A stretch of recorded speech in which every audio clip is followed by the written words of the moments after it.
This is Anand Sharma from CXOTV.news, a flagship brand under the umbrella of Techplus Media Group. A warm hello and welcome to everybody. This is the third year of our webinar series titled Marketing Mondays. We have been touching upon various topics of interest to the marketing fraternity, and you can watch all the past events on demand at www.cxotv.news. Today's topic is tips, tricks, and hacks of marketing.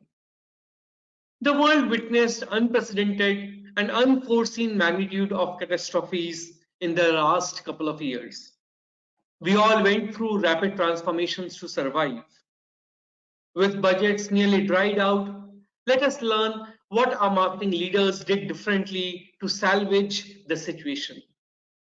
Further, what sort of hidden ammunitions are up their sleeves that they use in day-to-day operations. When we go to Google to find the tips and tricks of marketing, we get all the more confused with so many tips out there. Let's learn about what's going to make a difference and what's not. We have an eminent panel today to guide us through some of such queries, what to and how to of marketing in 2022. Let me request the panelists to do a self-introduction. Hey Dhaval, going by the alphabetical order, why don't you start first? Sure. Thanks, Kaustubh, for having me again for one of these Marketing Mondays. It's quite an enriching and learning experience to to do it with other co-panelists such as those we have today as well. I'm Dhaval Doshi. Today I'm speaking in capacity as the Managing Director of Location Bank. We are basically a MarTech platform where we basically help retail organizations, whether you are a QSR brand, a real estate company, or maybe even a specialty retail firm. We help you grow your hyperlocal organic presence by using our proprietary tech that plugs into different platforms such as Google, Facebook, Instagram. I come with about 15 years plus of experience in the marketing, specifically the digital marketing space. And I hope to share some insights which are useful to you. I've been through an interesting last 2-3 years, worked with Gold's Gym for a brief amount of time, and then now working with Location Bank. So I have insights to share from B2B as well as B2C space. Happy to answer questions and share my learnings and probably learn from you as well. Thank you. Thank you so much, Dhaval. Hey, Kaustubh, do you want to introduce yourself, please? Sure. And Anand, thank you very much for having me again on your interesting forum, the Marketing Mondays. Dhaval, great. It's a pleasure connecting with you. And I'm sure by the time this session ends, I'm going to get a lot of tips and tricks from you also for me to use. So everybody else, my name is Kaustubh Patki. I head the marketing for Micro Focus in India. It's been a pleasure, being a part of this forum for quite some time. I've been a B2B marketer all through my career. So the experience that I've gained, I'll be glad to share a few tips and tricks that worked very well for us, or rather, which worked very well for me as while I was heading marketing in my role. And glad to answer any questions that we will have towards the end of this forum. Over to you, Anand. Thank you so much, Kaustubh. I'm delighted and honored to have both of you on the panel. And the disclaimer, the thoughts exchanged on this platform by the panelists are their own and may not represent or subscribe to the organization they work with or work for. Thank you once again. Dhaval, first question coming to you. Let's start with what sort of tricks you had to employ during the last 2.5 years to tide through the difficult times. Sure. So, I had a very interesting 2-3 years.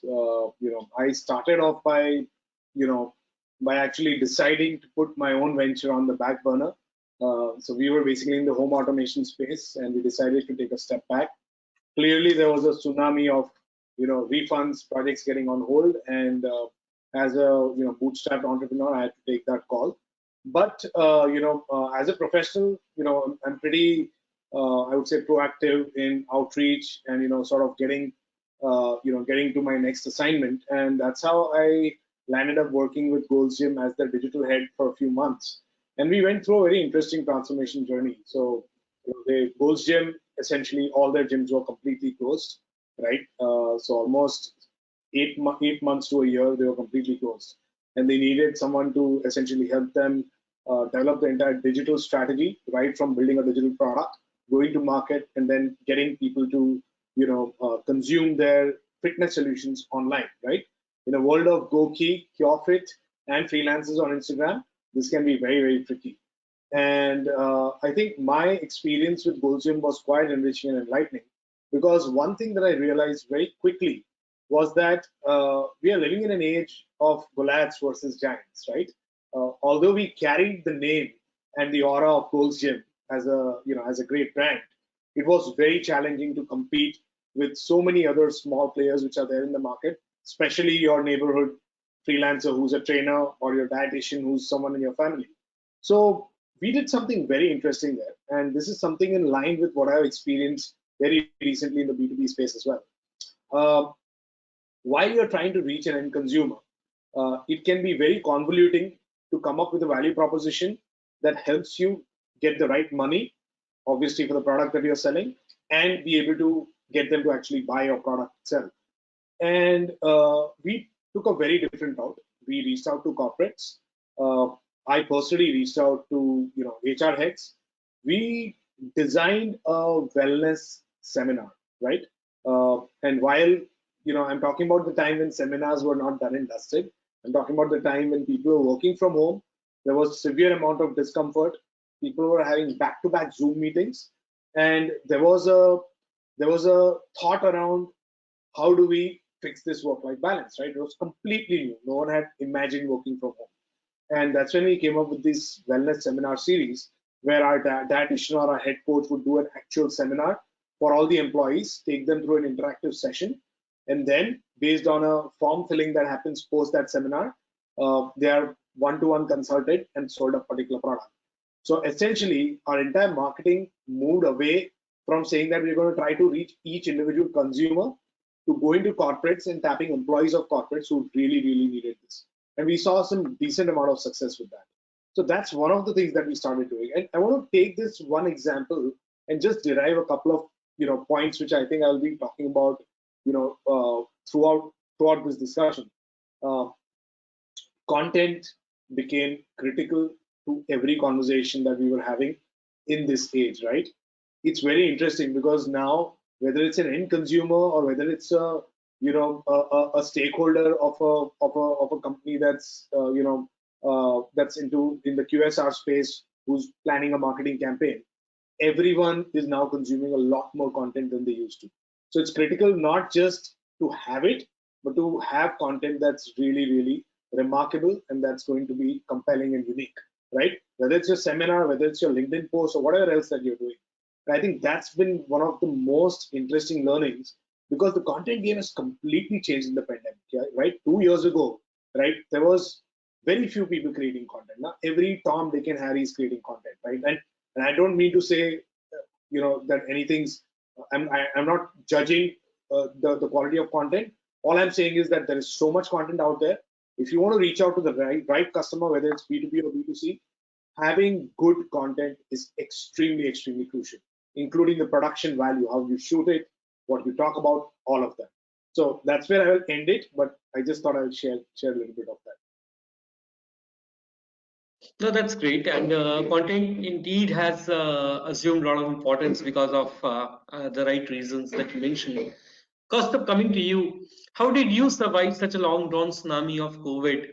And what methods you yourself or your organization saw the entire industry employing? So great, and then Anand, I'll just take a step back.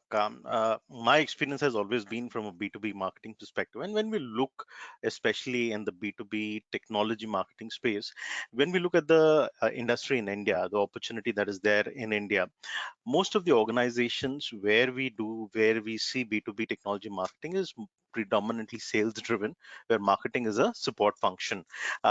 So always the biggest challenge that marketing used to face was to justify the ROI on set of activities that is being done, because at the end of the day, ROI is what matters.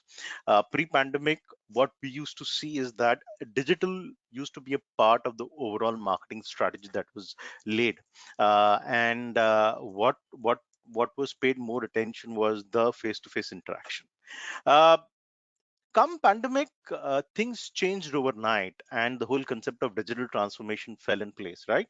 When we started interacting with the customers, what we realized was that they were just trying to put things in place to ensure that they have the lights on so that they could run and move on. They had to ensure that employees had to be up and running and work from wherever they are. It was not about making them digitally enabled, but making them digitally enabled whenever and wherever they are.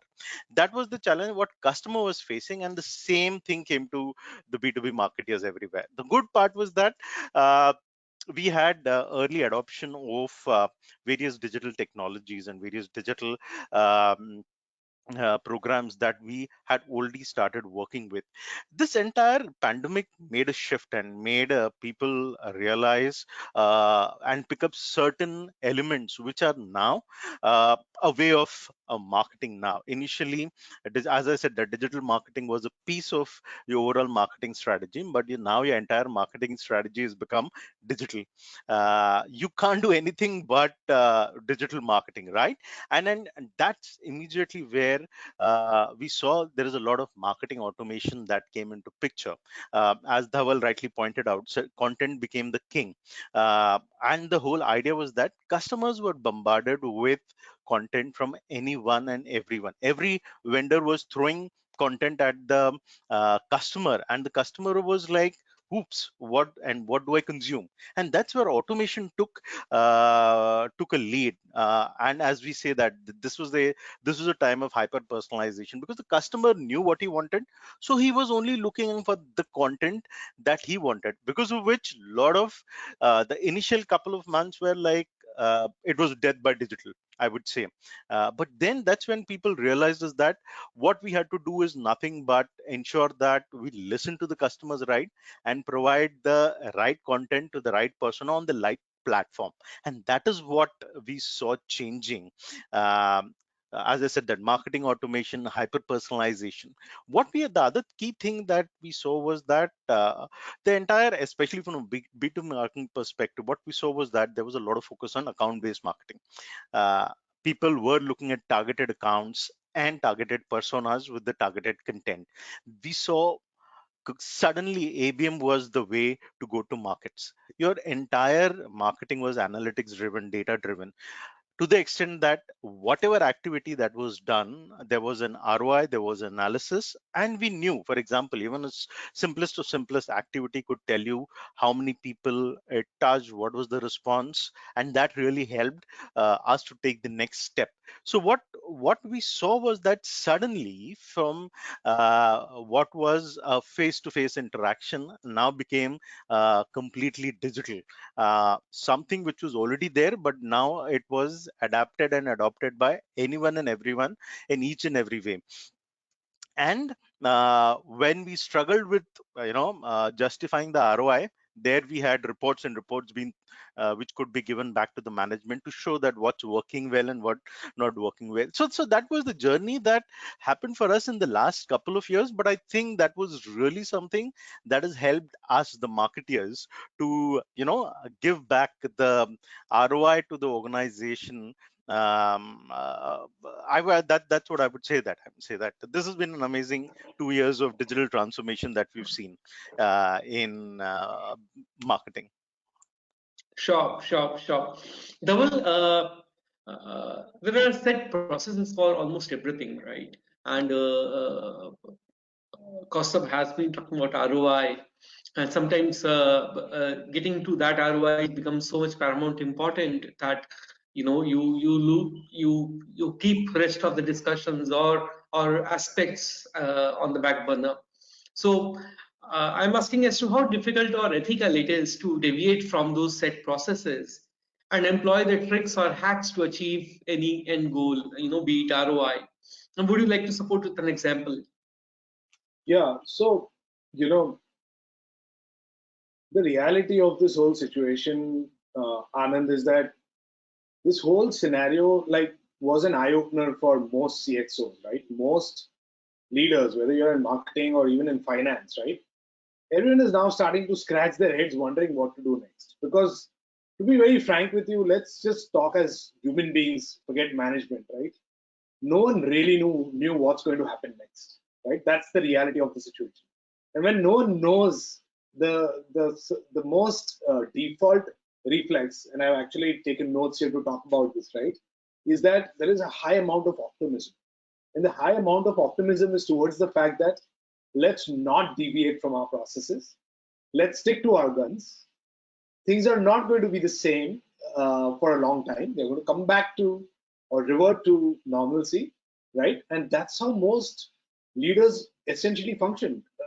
It's a hard reality that we have to accept, right? Like most CXOs today who are probably flourishing, right? And I'm happy to say that, and I say that in a very positive way, that they are flourishing now, is because they contradicted themselves earlier, right? Because earlier they thought that this wasn't going to work, right? So the reality is that processes go out the window.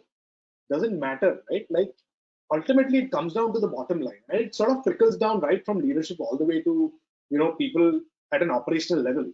I mean, literally organizations have transformed themselves right from the functional people they needed in their office all the way to the kind of people or agencies they needed when it came to the marketing department. It's no joke. It's transformed tremendously. It's given new opportunities to smaller agencies. It's given larger changes to be made with bigger marketing and ad agencies. So, frankly speaking, the ethics thing that we mentioned, I think it's unethical to not deviate from processes in such a scenario. That was the scenario. It was a bloodbath, and there was a need to deviate from processes and completely look at an overhaul. And in my experience, this happens. And I have been in board meetings where I actually had to say that you need to completely redefine the way you're looking at your business. Your gyms and your people in the gyms are something that you see as an asset. But when it comes to online, it's your content and it's the programs that you create and the delivery of that content that's going to be your asset. So you need to completely change your mindset in terms of how you're looking at digital, right? When it comes to the product that you're selling, and of course, when it comes to communicating and reaching out to customers. So that's obviously, again, I'm talking about a B2C Gold's Gym scenario, right? Gold's Gym, my stint there.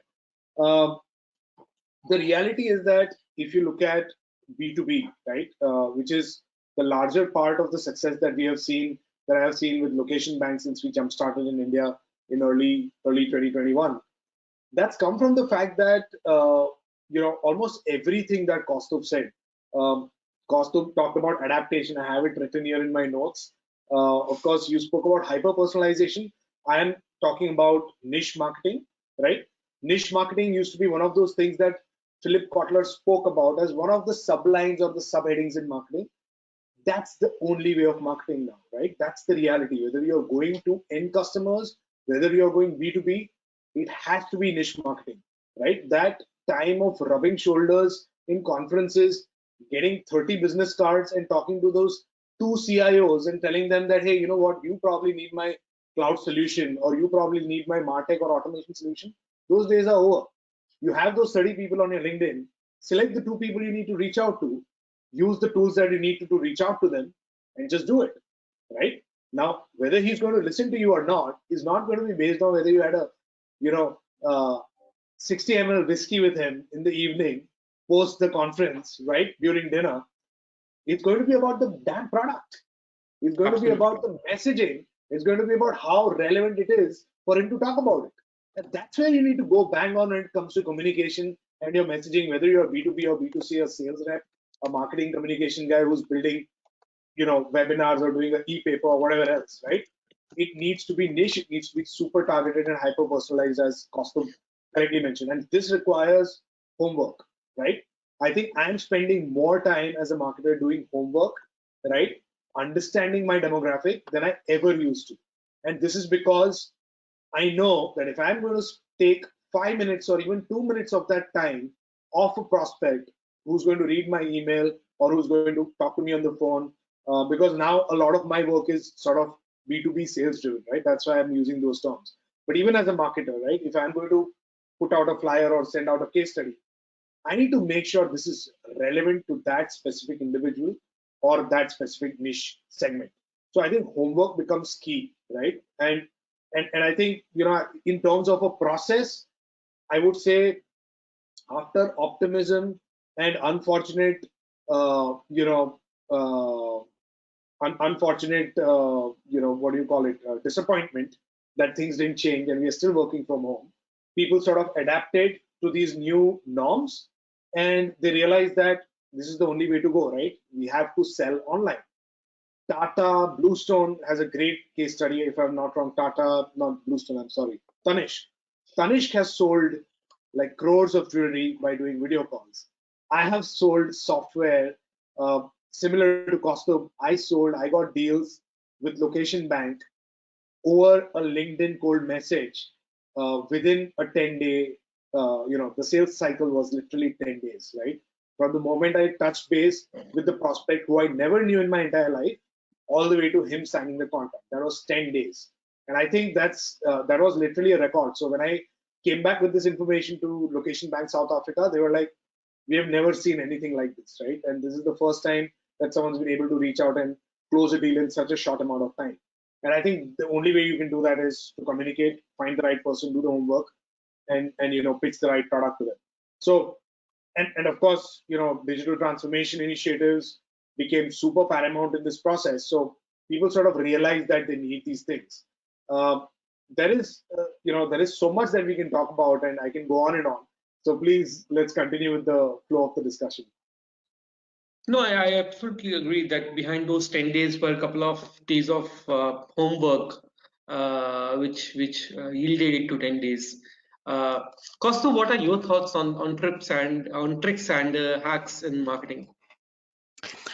So I think Dhaval gave a very good perspective on people process technology and how the digital transformation took place in the last couple of years, how homework is very important, and I completely believe that. And just taking some part of my earlier thoughts into this also is that it is, as Dhaval pointed out, it's very important now to have the right content, right messaging to the right person. Because imagine a situation where I am the head of technology in an organization, and the amount of content that is thrown on my mailbox for me to read, to consume, B, for me to go and talk, and for me to attend. I'm saying, and then that's the reason why what Dhaval said, that we really need to take time, homework, to understand what will really resonate and what will really make that guy sit up and look at that message and then have grab your attention. It's like, Hindi mein ye kahavat hai, andho mein kana raja. That's the situation we are, and we really need to stand out. Having said that, and that's the whole process, whole point that I was talking about.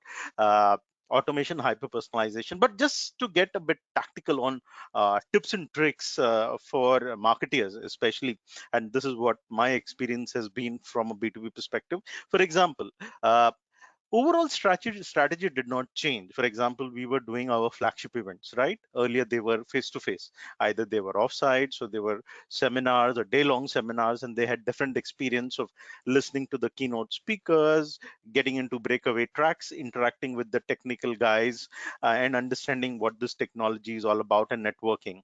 Suddenly all this thing has now become virtual. Now you have virtual platforms where just a few clicks and your entire seminar is, as they used to say, seminar in a box. This is what it is virtually. You can, yeah, you can have those keynotes, everything. So it's now it's a child's play. That is the thing that is there, and then that really works well. What we saw was that account-based marketing. Now, account-based marketing, both I would say it in this way, that either you go and focus to set of account that you want to target, or you just target one particular account, and you could do a lot of things virtually with them. The round tables which we used to do earlier, we used to either do it ourselves or partner with some partner, technology partner, media partner, or channel partner, reach out to the customers, try and lure them and get them.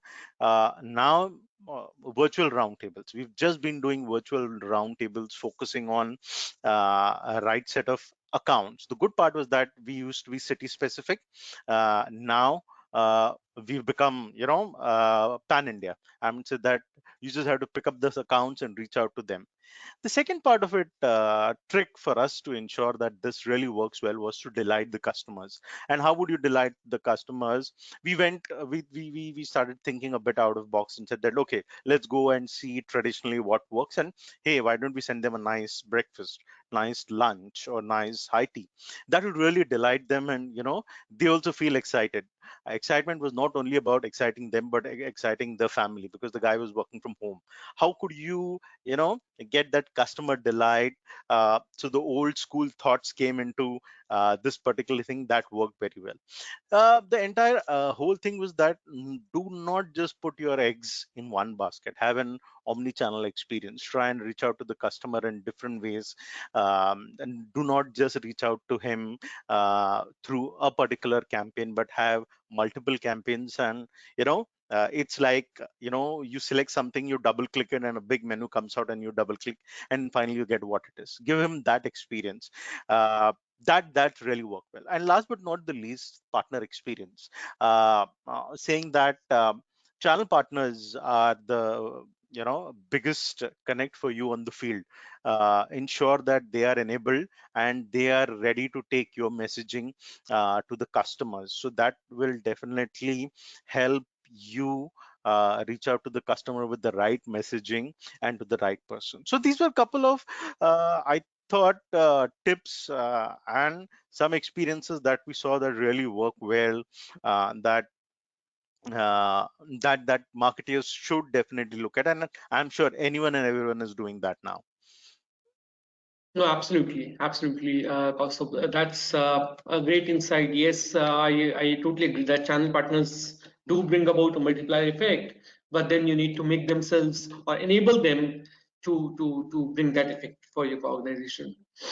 Moving on to my last question, perhaps to Dhaval, and then to you, Kaustubh. Dhaval, what sort of tips you would like to share with the audience to prepare themselves for future?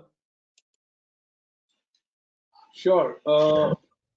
You know, I think one of the big things that's really needed today is a need for organizations to have a virtual repository of product information, right?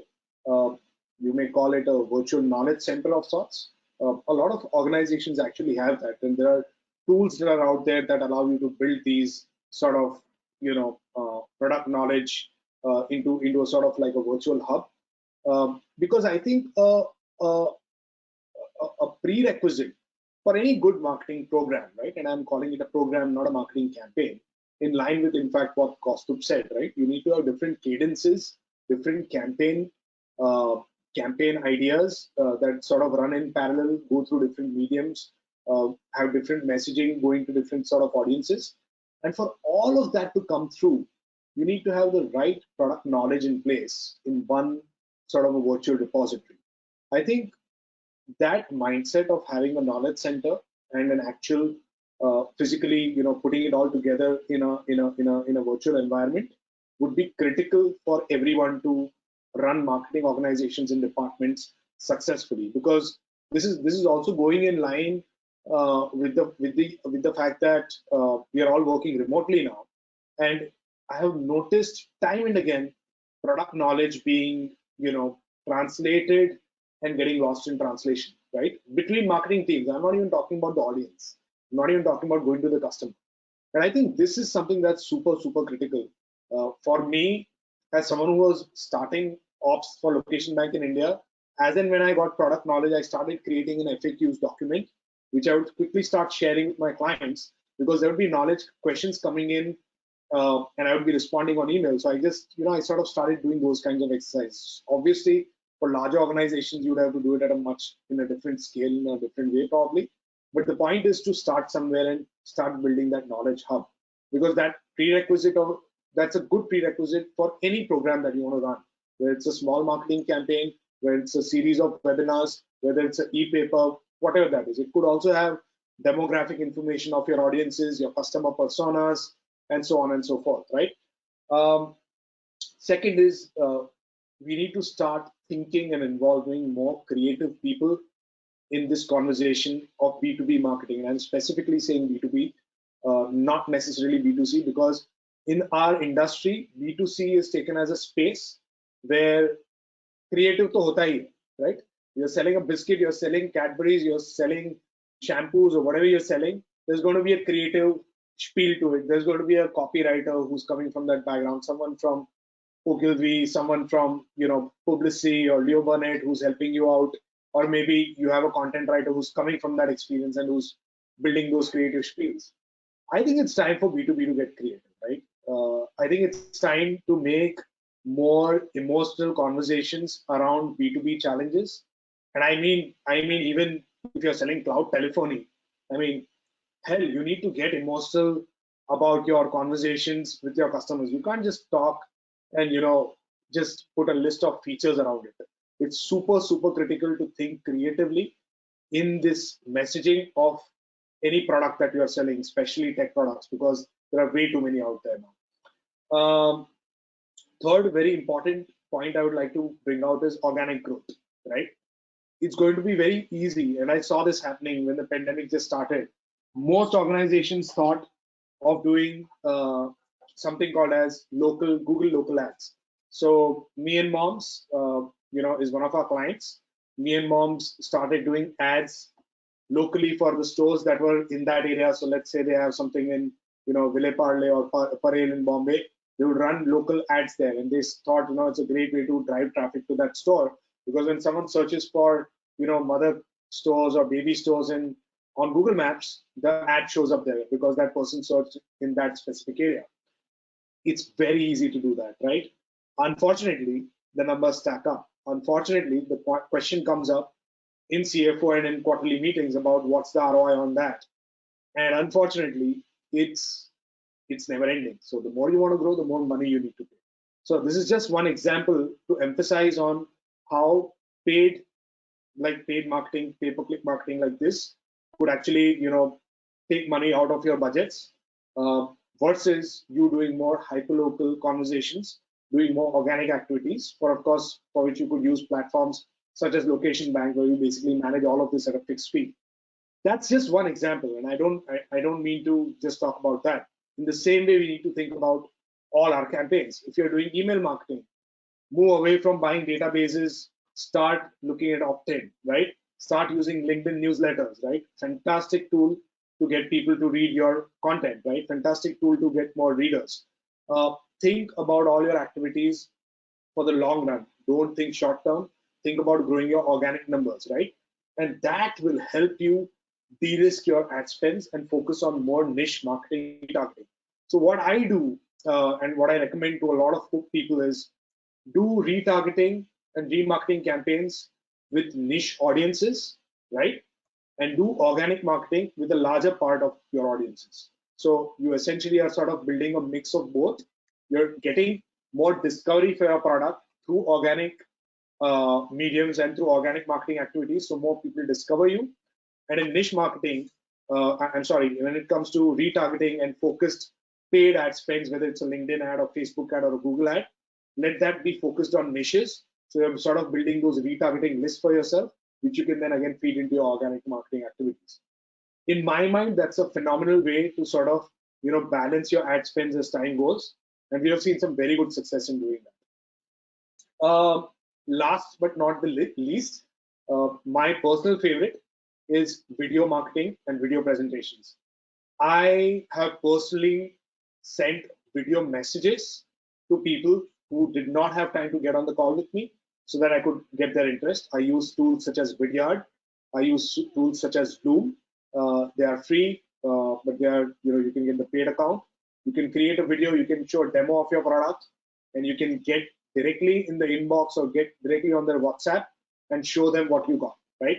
Give them 2 to 3 minutes of a small video pitch. Tell them this is what I think my product can do for you. Would love to chat more, right? And of course, this is scalable. You can take this and you could scale it, in a lot of different ways. And as Kaustubh mentioned, it's the job of marketing to support sales. While automation is one key part of it, the other key part is, getting into these creative ways of communicating as well and empowering them with these tools, right? So now marketing teams are actually looked upon even by sales team for such kind of help, right? They don't go to the IT guy. They expect the marketing team to solve these problems. So I think those are very interesting ways to actually look at it. And my personal favorite, I say that because I'm now doing a hardcore B2B sales, and I use these tools very aggressively and effectively to reach out to my prospects, right? And they work really well. To the extent of even doing a full-fledged presentation to a board of a company, completely recorded, pre-recorded, and shared with all the top CXOs of the firm, right? So I think to summarize it, you could actually, this is one part of it, but you could actually come up with a full toolkit where you can say video marketing, sales list, CRM, get your toolkit in place and, get everyone in that mindset that this is how we're going to roll now, right? This is how we're going to do marketing. This is our toolkit. These are the things that we use. So start getting on it and start getting them to actually use it. And it sort of helps because it helps you to measure success as well, especially when it comes to ABM that Kaustubh mentioned, right? ABM is, without getting those success parameters, the ROI, you're never going to know how it's going to work. Absolutely, Dhaval. Absolutely. I've been taking my notes, and you pointed a couple of very interesting items for me to think on as well. All right, thank you so much, Kaustubh. What are your thoughts? What are the tips you'd like to share with the audience to prepare themselves for future? I think, as I told you, is that by the end of this session, I will learn a lot from Dhaval, and Dhaval has already given us a huge repository of tips and tricks for Indeed. marketers to pick it up. I always believe in outside in perspective, and many times you are just stuck with the way you think things work. But here is a perspective. Dhaval has given us a lot of thought process of involving the creative people, emotional conversation. But that's what B2B marketing is all about. It's never a single person decision.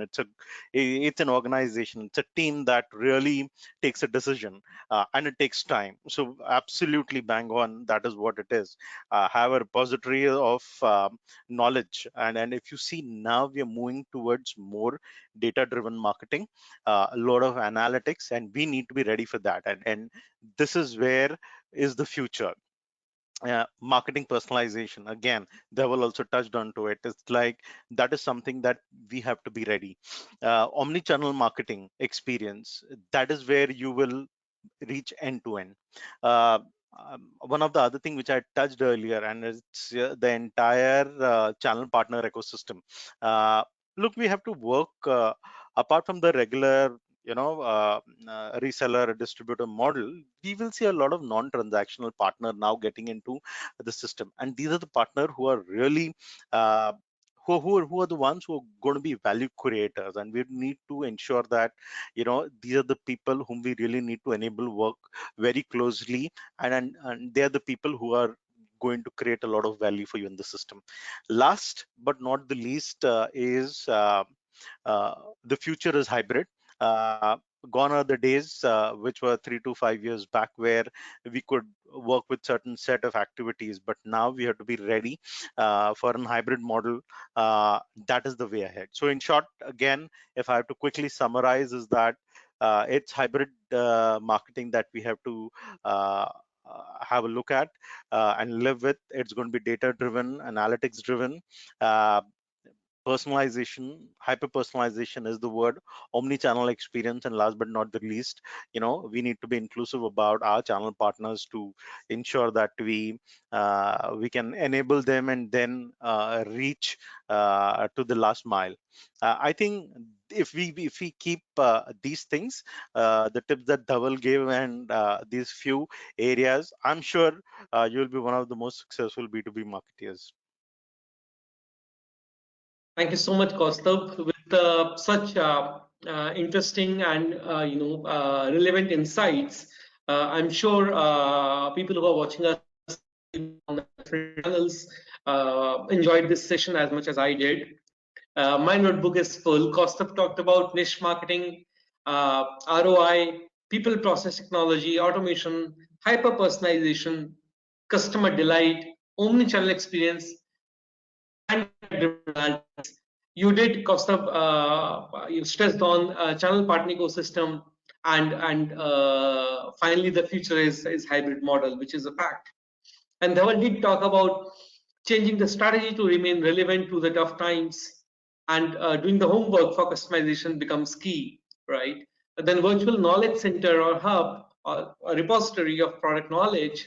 And then Dhaval did touch upon a very important topic of emotional connect about the product or services in B2B space as well, in addition to B2C. How video marketing helped reaching out to the right person directly. With all these meaningful information, I'm sure your notebooks are full as well. You can watch the past Marketing Monday sessions on www.cxotv.news. Once again, I thank you, Dhaval and Kaustubh, for sharing these insights. Guys, keep watching for more interesting upcoming sessions under Marketing Mondays. I wish you all the success and a great week ahead. Stay safe and take care. Cheers. Bye-bye. Thank you, Kaustubh, Dhaval. Thank you very much. Pleasure always to be on your forums. Thank you. Thank you.